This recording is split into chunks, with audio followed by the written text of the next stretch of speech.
चलिए वेलकम। आप सभी का फिर से स्वागत है। तो हम लोग का जो है आज जो है यह है चैप्टर 3 जो है इसका आज हमारा लास्ट वीडियो होगा। ठीक है, पूरा संपूर्ण टेस्ट रिवीजन चल रहा है, तो आप सभी जो है ना रात से 10 से अच्छी तरह इसको देखिए और अपना मैथ को मजबूत कीजिए। ठीक है, वीडियो पसंद आने पर लाइक शेयर और सब्सक्राइब जरूर कर लीजिएगा। तो चलिए क्लास को करते हैं स्टार्ट। चलिए क्वेश्चन नंबर 11 पा चुके हैं।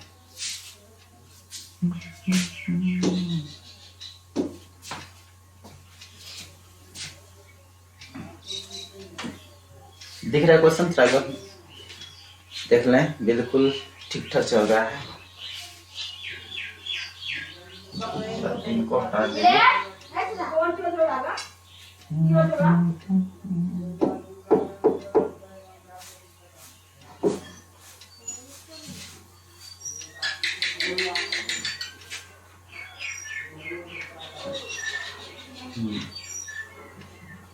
चलिए तो ये करते हैं क्लास को स्टार्ट। और आज का पहला क्वेश्चन होगा, यदि किसी त्रिभुज है ना, किसी त्रिभुज में दो कोणों का योग तीसरे कोण के बराबर है। अच्छा, दो कोणों का योग जो है बच्चों वह तीसरे कोण के बराबर है। ठीक है, यदि दोनों कोणों का अंतर 30 डिग्री है तब त्रिभुज के कोण होंगे।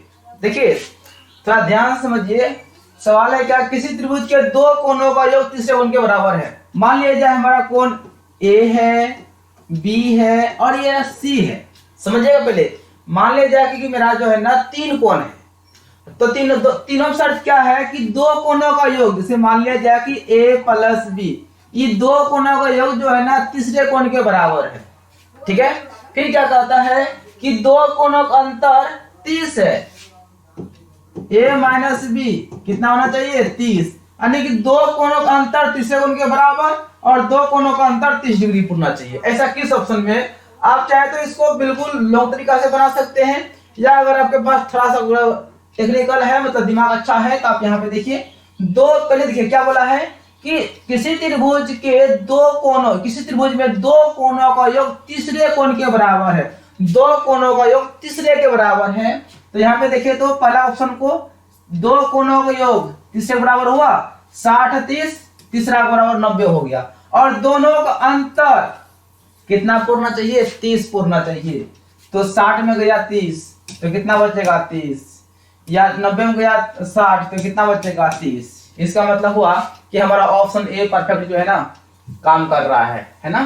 तो आंसर क्या हो जाएगा ऑप्शन ए, दो कोणों का योगफल हमारा तीसरा कोण हो गया बराबर, यानी कि 60 30 कितना हो जाएगा 90, और दोनों का अंतर हमारा हो रहा है 30 डिग्री। बाकी बात किसी में नहीं हो रहा है, इसमें देखिएगा ना, तो दोनों का योग तीसरा बराबर तो हो गया 45 प्लस 90 हो गया, लेकिन दोनों जब घटाएंगे ना तो हमारा क्या आ जाएगा 0 हो जाएगा, यानी कि हमारा ऑप्शन जो है ना ए बिल्कुल हो जाएगा सही। तो आप लोग को समझ में आ गया होगा मेरे ख्याल से कि दो कोणों का योग यानी कि 30 प्लस 60 कितना हो गया 90 हो गया तीसरे कोण के बराबर, और दोनों का अंतर कितना पूर्णा चाहिए 30 पूर्णा चाहिए। तो 60 माइनस 30 तो कितना हो जाएगा भाई 30, या फिर 90 माइनस 60 कितना हो जाएगा 30। इसका मतलब हुआ हमारा ऑप्शन ए जो है ना दोनों शर्त को बिल्कुल कंप्लीट रूप से लागू कर रहा है, इसलिए हमारा ऑप्शन जो है ना क्या हो जाएगा ए सही हो जाएगा।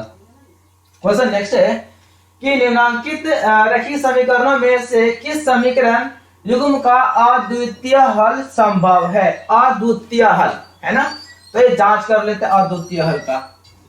तो a1 बटे a2 equal to not b1 बटे b2, यह हमारा क्या होता है अद्वितीय हल होने का शर्त होता है। ठीक है, तो जांच कर लेते हैं। यहाँ पर a1 का मान 1 है 1, यहाँ पे a2 हमारा 2 है, इक्वल टू नॉट होना चाहिए b1 तो हमारा क्या है 1 है, और b2 कितना है 2 है, दोनों तो बराबर हो गया, ये लागू हुआ नहीं, यानी कि ई बराबर हो गया, अर्थात हमारा ऑप्शन ए गलत है। ऑप्शन ए गलत है। यहाँ पे 1 बटे 3 माइनस 1 बटे माइनस 3 हो जाएगा प्लस 1 बटे 3, ये भी नहीं होगा। 2 बटे 4 1 बटे 2, चलिए ऑप्शन हमारा जो है ना सी सही दिख रहा है। देखिए यहाँ पे चलिए इसको इस रूप में आना चाहिए।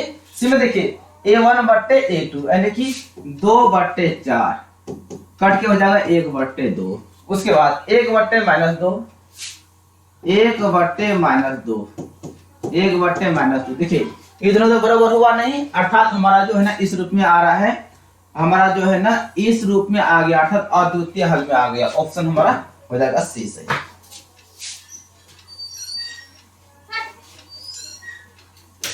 ठीक है,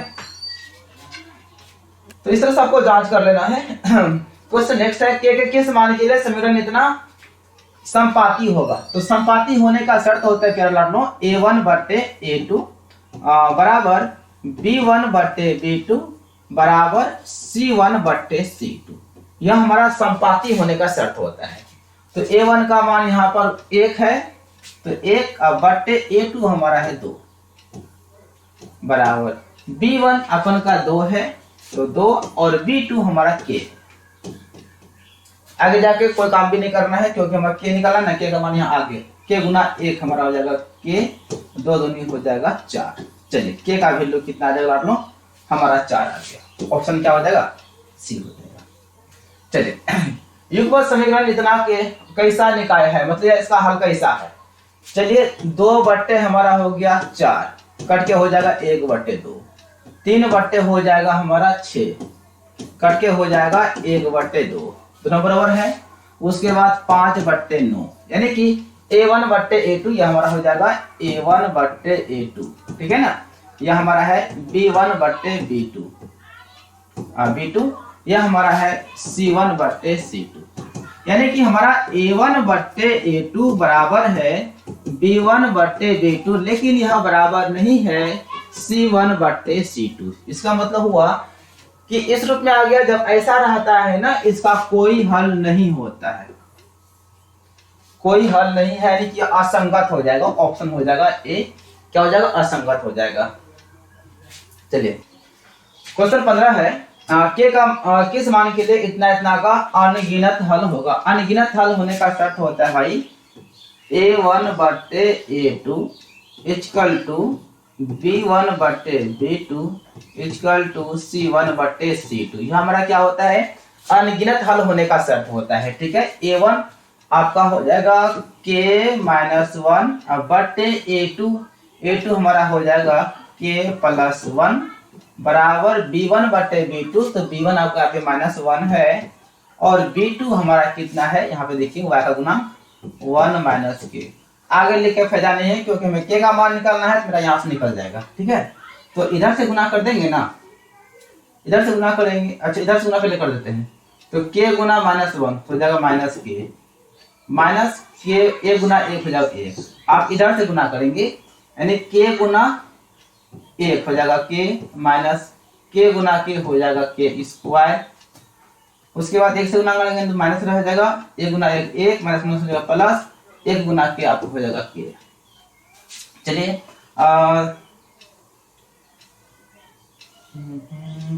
माइनस के देखिए, ये आपका देखिए ना, ये माइनस जो है ना, ये माइनस जो है -1 क्योंकि माइनस से यह आएगा तो प्लस में होगा, तो ऐसे घट जाएगा। यहाँ माइनस के बचा बराबर, यहाँ पे देखिए क्या बचा, यहाँ पे k क्या आपका हो जाएगा 2k माइनस k का स्क्वायर है। ठीक है, ऐसा करते हैं k स्क्वायर को इधर लाते हैं, k स्क्वायर को लाएंगे ना, माइनस से हो जाएगा प्लस में k², इधर हमारा बचा 2k, ये माइनस से हो जाएगा प्लस में k। ठीक है, अब हमारा रह गया k² बराबर, तो 2 1 हो जाएगा 3k, यहाँ 1 k खत्म, तो k का वैल्यू कितना आ जाएगा हमारा 3 आ जाएगा। k का वैल्यू हो जाएगा भैया 3 हमारा, तो ऑप्शन हो जाएगा क्या, सी हो जाएगा। क्लियर है सबका। क्वेश्चन नेक्स्ट है, अगर किसी संख्या के इकाई का अंक x है, देखिए इकाई अंक x है और दहाई अंक इकाई अंक y है और इकाई अंक दहाई अंक जो है ना x है। कहने मतलब हुआ कि इकाई का जो वैल्यू है, इकाई का जो अंक है वो हमारा y दिया गया है, एंड दहाई जो है इसका अंक हमें x दिया गया है, इकाई दहाई दिया गया है। तो अभिष्ट संख्या क्या होगा, तो हमारा इकाई दहाई है तो 2 अंक का संख्या होगा, क्योंकि दहाई में 2 अंक ना होता है, इकाई और दहाई।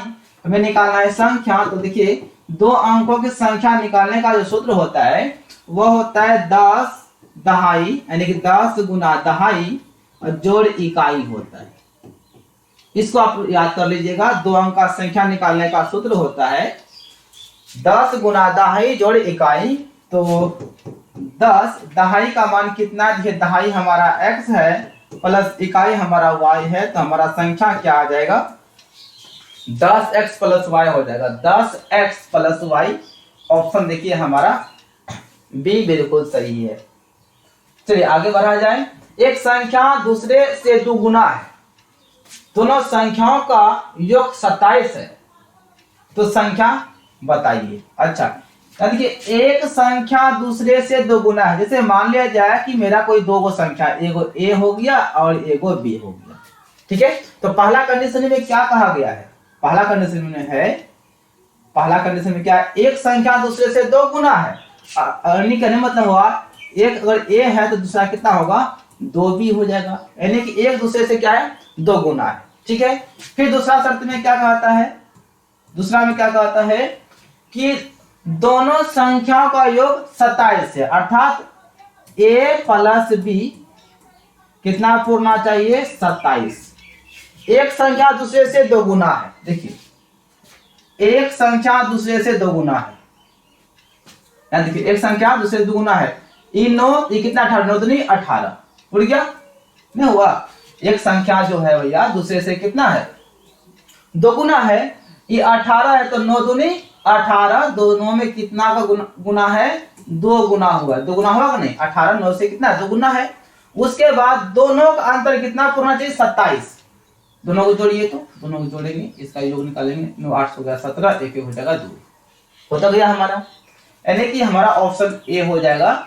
एक संख्या दूसरे से 2 गुना है, अगर एक 9 है तो दूसरा कितना होगा उसका 2 गुना होगा, 9 दूनी 18 हो जाएगा, और दोनों का योगफल कितना पूर्णा चाहिए योग 27, 18 और 9 कितना हो जाएगा 27, यानी कि हमारा ऑप्शन ए में दोनों शर्त हो रहा है लागू, बिल्कुल परफेक्ट रूप से हमारा आंसर हो जाएगा ऑप्शन ए। लेकिन ये देखिए 6 दूनी 12 होना चाहिए, यहाँ केस हो गया है, 10 दूनी 20 होना चाहिए जो कि हुआ नहीं, यानी कि हमारा ऑप्शन ए सही हो जाएगा। चल अगला है कि 2 एक घातीय समीकरणों के लेखा चित्र यदि समपाती हो तो हलों की संख्या क्या होगा। तो देखिए समपाती का बारे में आपको बताए थे कि समपाती क्या होती है।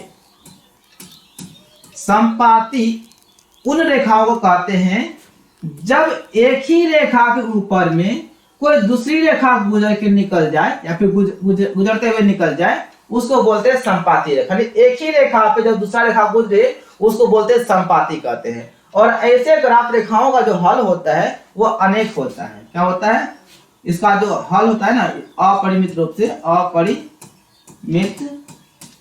रूप से अनेक हल होता है, अनेक हल होता है, यानी कि समपाती आलेख का जो हल होता है वो अनेक हल होता है, यानी कि अनगिनत हल भी बोल सकते हैं इसको। हाँ चलिए अगला क्वेश्चन है कि एक पिता और उसके पुत्र की आयु का योग 45 है। तो पिता और पुत्र दोनों की उम्र मिला के कितना है 45 वर्ष है। 5 वर्ष पूर्व दोनों की आयु का गुणनफल उस समय पिता की आयु का 4 गुना है, 4 गुना है। यदि पिता की आयु x वर्ष मानते हुए इन दोनों कथनों का समीकरण रूप दीजिए। अच्छा पिता का उम्र बोला है, पिता की उम्र को x मान लीजिए। माना कि पिता का उम्र कितना है भैया, मेरा x है, कितना है पिता का उम्र x वर्ष है, लेकिन दोनों की उम्रों का योग कितना है 45 है। यदि हमारा पिता x हो जाएगा तो पुत्र कितना हो जाएगा, पुत्र हो जाएगा 45 माइनस x हो गया। अब आते प्रश्न से, यह आपका हो गया पिताजी, यह हो गया आपका पुत्र, ये पिता हो गया एक पुत्र हो गया। अब सवाल है कि 5 वर्ष पूर्व, 5 वर्ष पूर्व, पूर्व का मतलब पहले, तो पहले में उम्र क्या होता है घटता है और बाद में उम्र जुड़ता है। यदि मान लिया जाए कि मेरा उम्र अभी 20 साल है तो 5 साल कितना होता है, 5 साल पहले 15 होता होगा, वही 5 साल बाद को लेंगे तो 25 साल हो जाएगा। तो पूर्व में उम्र घटेगा, घटेगा तो दोनों का, पिता का भी और पुत्र का भी। आ गया, बैठ आ जाओ। तो दोनों का उम्र घटेगा, तो 5 वर्ष पूर्व इसका पिताजी भी घट जाएगा तो इसका पुत्र भी घट जाएगा। अब क्या कहता है, 5 वर्ष पूर्व जो है ना, दोनों की आयु का गुणनफल जो है ना, उस समय पिता की आयु का 4 गुना है। अच्छा, उस समय का 4 गुना है किसका? तो पिता का है, तो पिता बड़ा है तो पुत्र में गुना कर देंगे। चलिए x - 5 देख लीजिए, इतने छोड़ा है या फिर जो है ना, तो 45 - x - 5 किसका गुना बोला है? गुणनफल पिता की आयु का 4 गुना है। पिता का 4 गुना है, इसका मतलब क्या हुआ? पिता का 4 गुना है भाई हमारा, ईटू ना पिताजी है, इसका 4 गुना हो जाएगा। अब देखते हैं ऑप्शन में मेरा ऐसा है, इतना है, या फिर इसको सॉल्व करना पड़ेगा, देख लेते हैं। तो 45 - x - 5, 45 - x - 5, उसके बाद 4x - 5। देखिए हमारा ऑप्शन जो है ना सी सही है। पता है क्यों? देखिए मेरा इक्वेशन में क्या है कि मेरा ई वाला चीज जो है ना, ई पट्टी है और यहाँ पर ई पट्टी है, तो बात बराबर है। बराबर में जो है ना इतना लिख सकते हैं, चलेगा। हमारा ऑप्शन जो है ना हो जाएगा सी। चलिए नेक्स्ट क्वेश्चन है, इतना के हल है। अच्छा, इसका हल करना है। इसके हमारे पास 2 तरीका है। पहला क्या है, सब ऑप्शन को यहाँ पे धर धर के याद कर लेंगे, जिसमें हमारा दोनों पट्टी बराबर हो जाएगा तो वह हल होगा। नहीं देखो, और तरीका है विलोपन विधि से, जैसे कि 2x - 3y बराबर है -1, equation first, and 2x + 5y बराबर है 7, इक्वेशन सेकेंड है। तो क्या करते हैं, जिनको करते हैं चेंज, यहाँ से हमारा हो जाएगा खत्म, तो हो जाएगा -8y -8 माइनस माइनस प्लस 8 × 8, तो y का वैल्यू कितना हो जाएगा 1। y का वैल्यू हो गया हमारा 1। अब क्या करते हैं, यह वैल्यू जो है धर देंगे किसी एक समीकरण में, तो हमारा x का वैल्यू निकल जाएगा। समीकरण 1 से, एक में हमारा है 2x - 3 इंटू, यहाँ पे देखिए y है ना, तो y का हम क्या धर देंगे 1 बराबर -1 है, तो 2x बराबर -1, ये 3 गुना 1 हो जाएगा -3, इधर भेजेंगे तो हो जाएगा +3, तो 2x बराबर घट के हो जाएगा 2, 2 1 जा 2, x का वैल्यू हो जाएगा 1, और y का भी वैल्यू कितना आ गया हमारा 1 आ गया। तो किस ऑप्शन में है x1 y1, ऑप्शन सी में। तो अगला है 2 चरों x और y में निश्चित समीकरण इतना के कितने हल संभव है। इससे पहले आपको बताए थे 2 चरों में हल जो होता है अपरिमित उससे अनेक हल होता है। क्या होता है, अनगिनत हल हो जाएगा भाई हमारा। 2 चरों में 2 एक घातीय समीकरणों के लिए निम्नलिखित में से कौन सा कथन सत्य असत्य है। एक घाती के लिए केवल 2 हल है, ये तो हमारा सही है। दो एक घाती के लिए, यानी कि अच्छा एक घाती के लिए क्या है कि केवल 2 हल, एक घाती का 2 हल तो होता नहीं है, एक और केवल एक हल हो सकता है। हाँ E2 होगा, सही है। कोई भी हल नहीं हो सकता है, एक घाती है तो इसका तो हल होगा, एक हल होगा। तो कौन सा कथन जो है ना असत्य है, गलत है, कौन सा कथन, अनगिनत हल होगा। तो सब सही लग रहा है, केवल 2 हल हो सकता है। तो 2 चरों में, अच्छा देखिए 2 चरों में, और 2 चर हमारा पास x और y है, तो उसका एक हल भी होगा, 2 भी होगा, 3 भी होगा, 4 भी होगा, क्योंकि देखिए 2 चर वाले रखिए समीकरणों का हल जो है ना अपरिमित उससे अनेक हल होता है। तो इसका केवल 2 हल, इतने हो, केवल बोला 2 हल, 2 से अधिक भी होगा, एक और केवल एक हल हो सकता है। हाँ एक भी हो सकता है, कोई भी हल नहीं हो सकता है, यानी 0 भी आ सकता है, अनगिनत हल हो सकता है। सवाल में तो वही आ रहा है। फिर 2 चरों में एक घातीय समीकरणों के निम्नलिखित में कौन सा कथन असत्य है, यानी कौन सा कथन क्या है, गलत है। केवल 2 हल हो सकता है, एक और केवल एक हल हो सकता है, कोई भी हल नहीं हो सकता है, देखिए हल तो दो भी हो सकता है, एक भी हो सकता है, अनेक भी हल हो सकता है, लेकिन कोई हल नहीं हो सकता, यानी कि हमारा ऑप्शन जो है ना गलत है, अर्थात ऑप्शन हमारा सी हो जाएगा सही। क्योंकि देखिए अगर हमारा जैसे कि ए मान लिया जाए कि 5x + 2y = 3 है, ये हमारा दो चर वाला समीकरण है, तो हमारा अगर x का मान कुछ निकल गया, मान लो 2 आ गया, तो y का भी मान तो कुछ आएगा, यानी एक हल भी हो सकता है, 2 3 4 बहुत सारा हल हो सकता है। इसका कितना, 2 हल भी होगा और एक हल भी होगा, उसके बाद अनेक हल भी होगा, लेकिन मतलब कोई हल नहीं हो सकता, ऐसा बात थोड़ी कोई हल नहीं होगा, हल तो होगा ही। तो हमारा ऑप्शन जो है ना सी हो जाएगा सही, यानी असत्य है ऑप्शन सी। अगला क्वेश्चन है इतना के कितने हल होंगे, कितना हल होगा भाई, जांच कर लेते हैं। a1 बट्टे a2, तो a1 का वैल्यू हमारा है कितना 3 और a2 कितना हो गया 9, कट रहा है ना, 3 कम 3 3 3 9।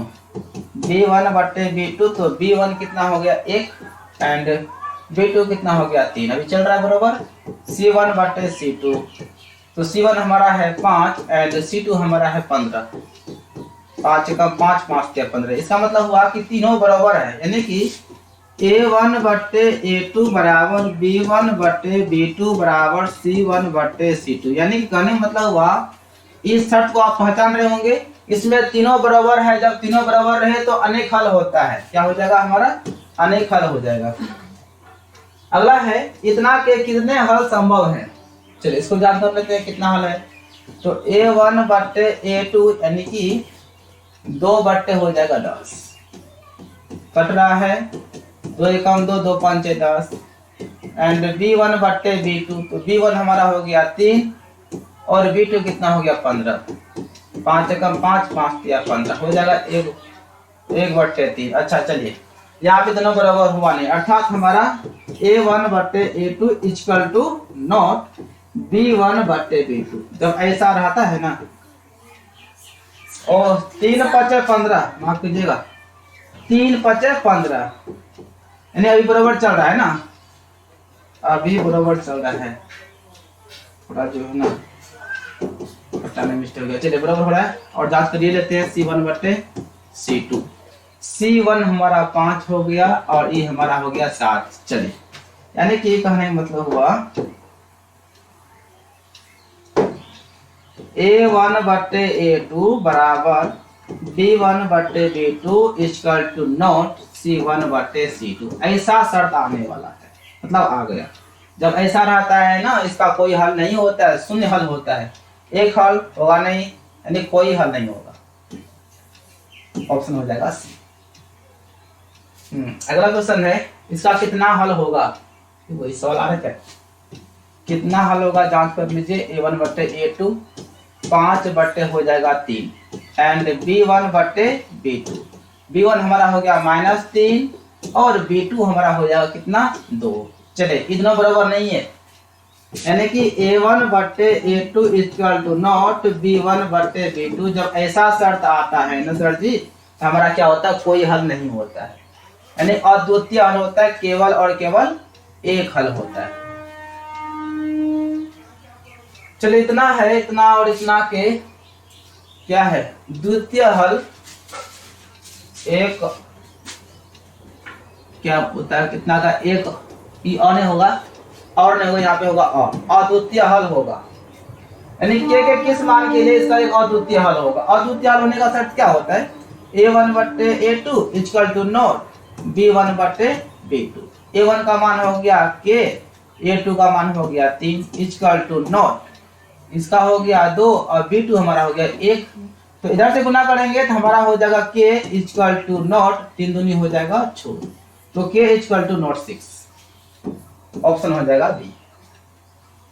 चलिए अगला क्वेश्चन है कि किस मान के लिए संगन इतना का एक अद्वितीय हल नहीं होगा, क्या बोला है इतना का अद्वितीय हल नहीं होगा, भाई अद्वितीय हल नहीं होगा तो क्या होगा अनेक हल होगा, बोलता है क्या अद्वितीय हल नहीं है, मतलब एक हल नहीं है, एक से अधिक हो सकता है, तो ई वाला शब्द लगाएंगे a1 बट्टे a2 b1 बट्टे b2 = c1 बट्टे c2। चलिए a1 का मान कितना है k, a2 का मान कितना है 4, B1 कितना है 3, B2 कितना है 1। चलिए हमें के निकालना है ना, आगे जाकर फायदा नहीं है, हमें यहाँ पर के दिखाई दे दिया। 1 गुना के हो जाएगा के, और 4 गुना 3 4 दिया 12, हो जाएगा ऑप्शन क्या ए। चलिए अगला क्वेश्चन है के किस मान के लिए समीकरण निकाल इतना इतना के कोई हल नहीं होगा। कोई हल नहीं मतलब ये वाला शर्त a1 बटे a2 इक्वल टू b1 बटे b2 equal to not c1 बटे c2, ये हमारा क्या होता है, कोई हल नहीं होने का शर्त होता है। ठीक है, तो a1 का मान 3 और a2 का मान यहाँ पे देखिए 6, b1 यहाँ पे -1 कुछ नहीं तो 1 रहता है ना, -1 और b2 कितना है -2। अब यहाँ पे के का तो मिला नहीं मान, मतलब के मिला नहीं, आगे बढ़ेंगे और यहाँ पे हो जाएगा -5 बटे हो जाएगा -k। चलिए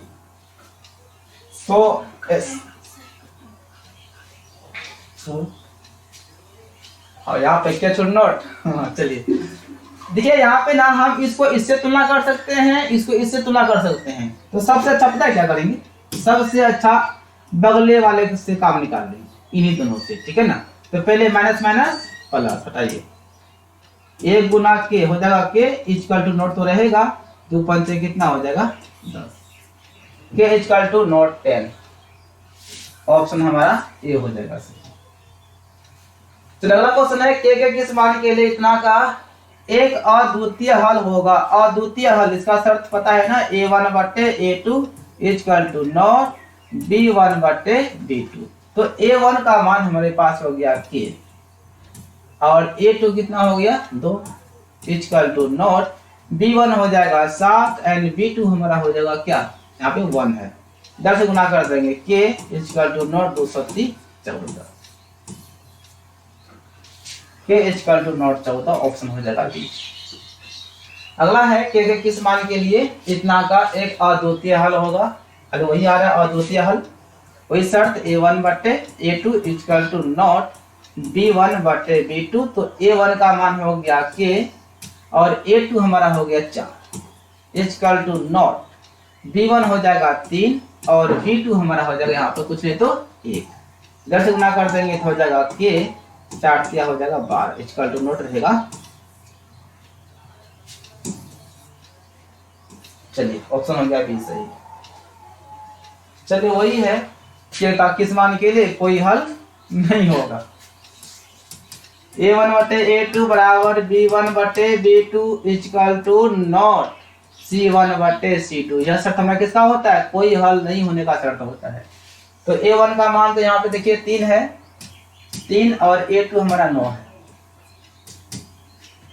और इसका है -1 और b2 हमारा हो जाएगा -3 इक्वल टू नॉट, तो c1 हमारा हो जाएगा -5 और ये हमारा हो जाएगा यहाँ पे -k। चलिए ऐसा करते हैं, इन दोनों से काम चला लेते हैं, बगले वाला के का मान निकालना है ना। तो माइनस माइनस खत्म, 1 गुना के इक्वल टू नॉट 3 पचे 15, के इक्वल टू नॉट 50, ऑप्शन हो जाएगा ए। चलिए अगला है के किस मान के लिए, वही है फला चिन्ह, अनगिनत हल होगा। या बोला अनगिनत हल, तो खाली इसका शर्त याद होना चाहिए।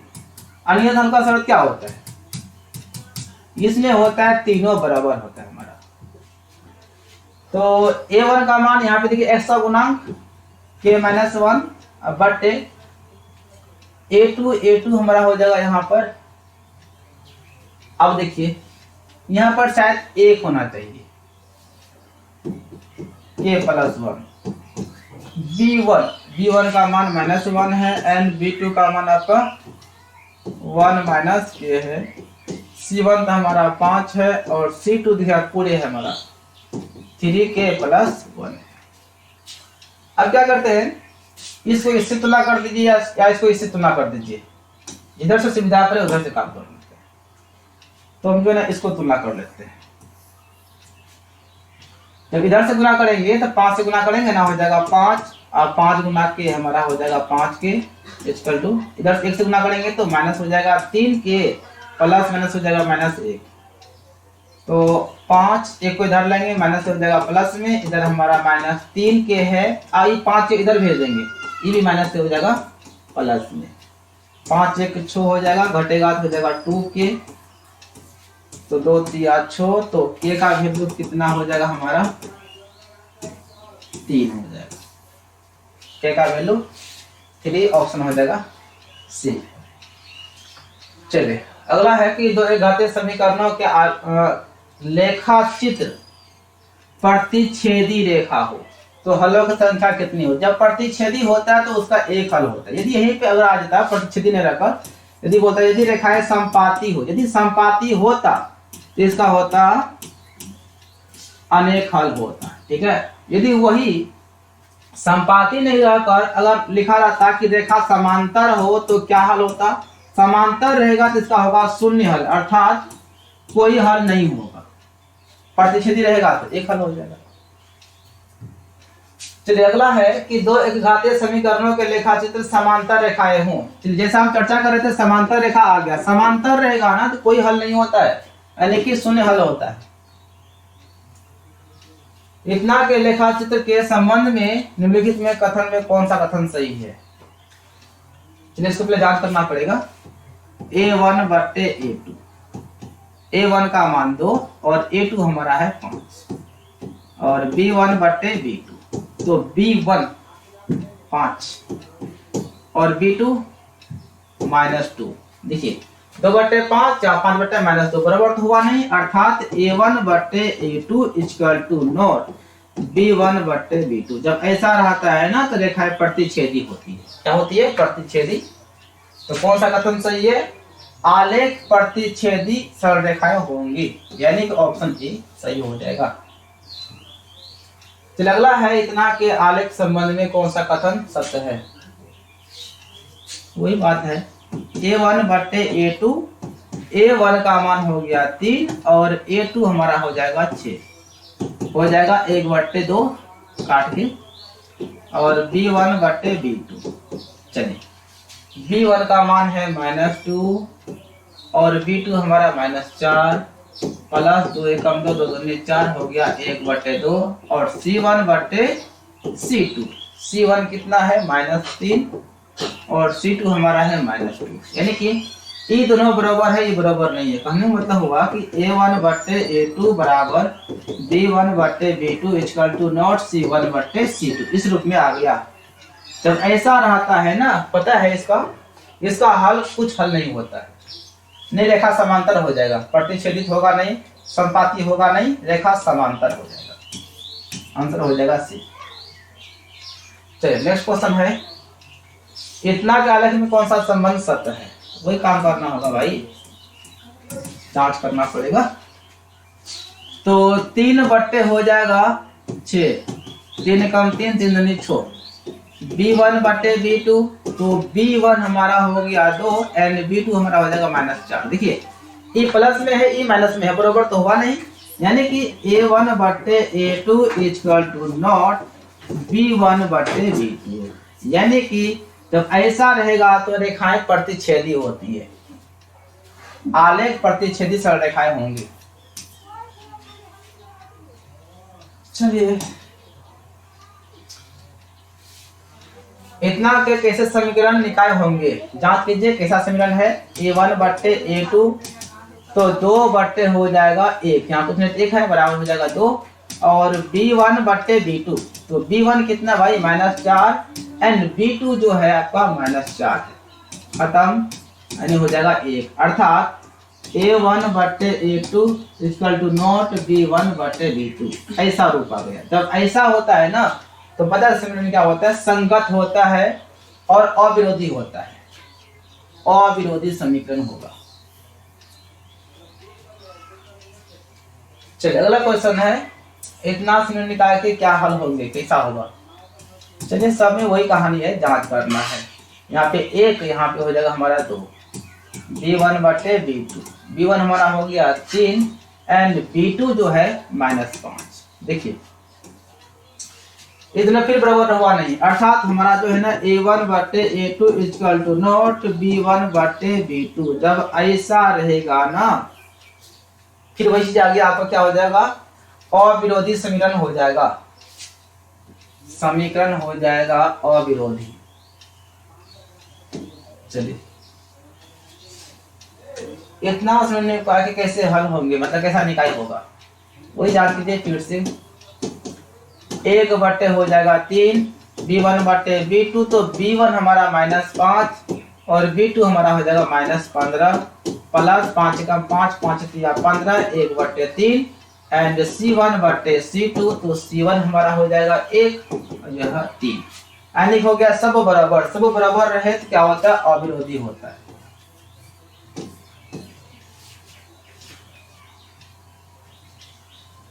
x बराबर -5 का आलेख कैसे सरल रेखाएं होंगे, देखिए ध्यान से। यदि हमारा x का मान दिया रहे, यानी जैसे मान लिया x का मान 2 3 कुछ भी रहे, यदि x का मान दिया रहे तो वह रेखा जो है ना y अक्ष के समांतर जाती है, y अक्ष के समांतर गुजरती है। यदि हमारा y का मान कुछ दिया रहे तब वो x अक्ष के समांतर जाता। फिलहाल में अभी हमारा क्या दिया, x अक्ष बराबर -5, कुछ भी रहे चाहे माइनस में प्लस में कोई दिक्कत नहीं है। x का मान दिया गया है तो वह निश्चित तौर पे वो y अक्ष के समांतर गुजरेगी। आंसर हो जाएगा बी। अगला है y-4 बराबर 0, अर्थात y बराबर क्या हो जाएगा माइनस से प्लस में, यानी कि y का मान हमें दिया गया है। y का मान दिया गया कि हमारा x अक्ष के समांतर गुजरेगा, x अक्ष के समांतर गुजरेगा। अच्छा समांतर ने बोला है, इसमें बोला गया क्या, प्राप्त सरल रेखा कैसी होगी। चलिए कोई दिक्कत नहीं है, इसका बिंदु पूछा गया है। देखिए बिंदु तो y बराबर -5 है, यानी जब y का मान दिया रहे, देखो ध्यान से, हो जाएगा 0 और 4 हो जाएगा, क्योंकि देखिए y का मान है, x का मान कुछ नहीं है, y x अक्ष पर जाएगा। देखिए y का मान 4 है, तो यदि y का मान कुछ भी रहे, यानी कि फिलहाल में y का मान 4 है, तो वह x अक्ष के समांतर जाएगा, यानी x अक्ष पर स्थित होगा, तो x का वैल्यू क्या होगा 0 होगा, y का हमारा दिया गया 4, तो 0,4 हो जाएगा। लेकिन यहाँ किसी ऑप्शन में है ही नहीं, ऐसा किसी में नहीं है, तो किसी और एक ऑप्शन को कर लीजिए। चलिए इसको कर लेते हैं, 0,4 हो जाएगा। चलिए लास्ट क्वेश्चन है, सरल रेखाओं x - y बराबर 0 तथा x + बराबर 0 के प्रतिच्छेदी बिंदु के निर्देशांक होंगे, इसका निकालना है हमें निर्देशांक। तो देखिए ध्यान से, x - y बराबर 0 और x + y बराबर 0 है, इक्वेशन फर्स्ट, इक्वेशन सेकेंड। यहाँ से y खत्म हो जाएगा, 2x बराबर हो गया 0, x बराबर हो जाएगा 0/2, तो x का वैल्यू हमारा क्या आ जाएगा 0। ध्यान देंगे समीकरण 1 में, तो x - y बराबर 0 भाई, और x का वैल्यू 0 है, -y बराबर 0, तो y का वैल्यू वही आ जाएगा 0, अर्थात हमारा जो निर्देशांक हो जाएगा x और y का, ठीक है ना, निर्देशांक जो होगा x भी 0 है और y भी 0 है, तो 0,0, इसमें ऑप्शन है ही नहीं। ठीक है, तो चलिए आज हमारा 2 चरघातांकी समीकरण का पूरा कंप्लीट वीडियो हो चुका है 3 वीडियो में, ठीक है ना। तो वीडियो को लाइक शेयर जरूर कर दीजिएगा। तब तक के लिए जय हिंद, वंदे मातरम।